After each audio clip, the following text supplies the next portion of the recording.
G'day everyone, it's Engelo Rumora here. I'm your favorite Australian and the real estate dingo, bringing you another blog. And today we're talking about this: how to recover after a tenant trashes your property. Let's get it started. So guys, let me start off by saying this. Real estate is not going to be fairy tales and butterflies like it's portrayed to be by a lot of gurus and seminars and all kinds of other stuff that you're used to seeing. Look, eventually your property is going to get trashed and it's going to need a lot of repairs. It happens. That is real estate. It's hard work and it's a roller coaster of a ride. So if you can accept and acknowledge that today, right now, before you start your journey, or even if you have started your journey, you're going to be much better off when it actually does happen. And something that has recently really kind of pissed me off quite a bit is, for those of you that don't know, I run a turnkey company and I've been doing it for around 6 years. So we work with a variety of investors. And one thing that we're very kind of picky on is we don't accept anyone that's looking to finance properties. It's got to be a strict cash purchase. And I'm going to touch on that in a bit, on my beliefs when it comes to buying properties with cash. This particular investor initially bought the property from us for cash. And then what we didn't know, later on, he went to do some kind of creative refinance and pulled out a lot of money. And on paper, based off of our property management and what we can see, the rate of return was like over 10% year after year. And it was just a fantastic return on investment. And then very unfortunately, one of his properties, had a tenant that caused a lot of damage. It's only happened a handful of times to me and to us over the last 6 years, but once again, it does happen.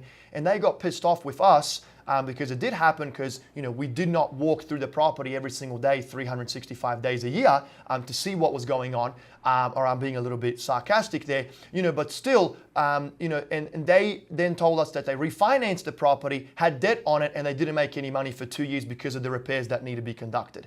Of course, guys, look, that is kind of out of our control, what an investor does when it comes to refinancing. But I don't want to kind of ramble on here and share some of the dirty laundry that goes on. But what I do want to tell you that is if you have those expectations of something on those lines happening when it actually does happen, it's not going to hit you as hard as if it would if you believe that your entire real estate investment journey is going to be fairy tales and butterflies. First thing. Second thing that I want to talk to you guys about is this. There have been way too many investors that have completely lost their ass during the global financial crisis because they were over leveraged. And let me just kind of give you a hypothetical scenario of what my beliefs are when it comes to investing in real estate. You have to prepare for the worst and hope for the best. It's quite simple. Let me repeat that for you. Prepare for the worst and hope for the best. So what that means, and what I tell everyone to do, and what I believe in and what I do, is if you are building a real estate portfolio, you should build that portfolio with cash-only properties for as long as you possibly can, and until you actually start getting to a certain amount of real estate in your portfolio. So let me just kind of share, I guess, my ideal investment portfolio building strategy for you. And we're talking about the Midwest here, not California or New York, where a property is, $17 million. I believe that investors should buy the first 3 to 5 properties with cash, meaning they should be unencumbered, no loans. You control those assets outright. Then if you want to kind of start leveraging, you can potentially look at leveraging the remaining 3, 4, or 5 properties. I think investors that have 10 properties in their portfolio in the Midwest where the cash flow is pretty good, they're doing pretty well. They're probably making 1 to 1.5 the average American salary, which is a pretty good kind of passive income before you get out of bed. And why I'm saying that they should build their portfolio in this way, guys, is because of this. Once again, there are going to be instances where 3 of your properties are going to go vacant and 1 of your properties is going to be trashed.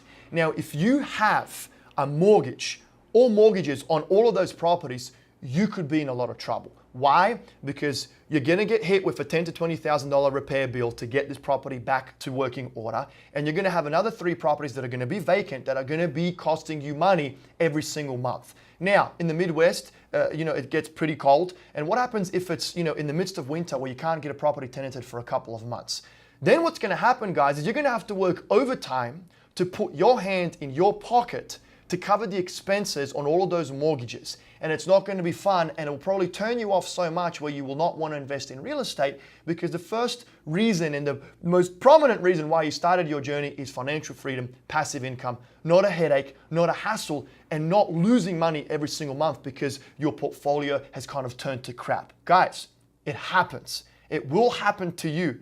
I'm setting the tone right now. You have to prepare for the worst and hope for the best, but understand that one day in the future, out of 10 properties that you have, 3 of them are going to go vacant, 1 tenant is going to trash your joint, and it's going to be in the heart of winter where you're not going to be able to get a property tenanted.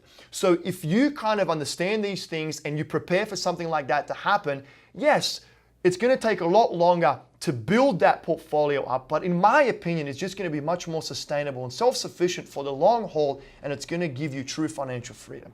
Another thing that I want to mention in regards to a tenant trashing your property, that is, I think that safety comes in numbers. You cannot expect a lot from owning 1 or 2 properties. I mean, guys, unless it's a multifamily complex of 100 units or a commercial building on Fifth Ave, like, but I mean, that's stupid, right? I'm talking about, you're building a portfolio anywhere in the country for that fact, except really expensive markets. You need to have a volume type mindset. You need to accumulate 7, 8, 9, 10, 15, 20 single family homes.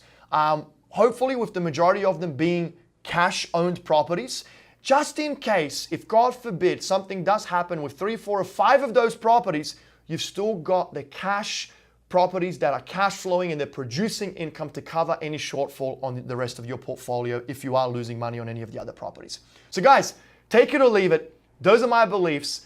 That, in my opinion, is how you can kind of get over, prepare, set the tone in your mind from the start of when a tenant trashes your property. I'm not going to get into any legal, stuff here, just more from a, investor mindset and just preparing you and your portfolio if it does happen, when it does happen. Guys, that's it. I'd love to hear from you. Am I right? Am I wrong? How are you building your portfolio? How do you buy properties? How do you deal with tenants? I'd love to hear from you. Comment below. Hey, until the next time, that's it. I'm Engelo Rumora. I'm your favorite Australian and the real estate dingo. I'll catch you in the next vlog.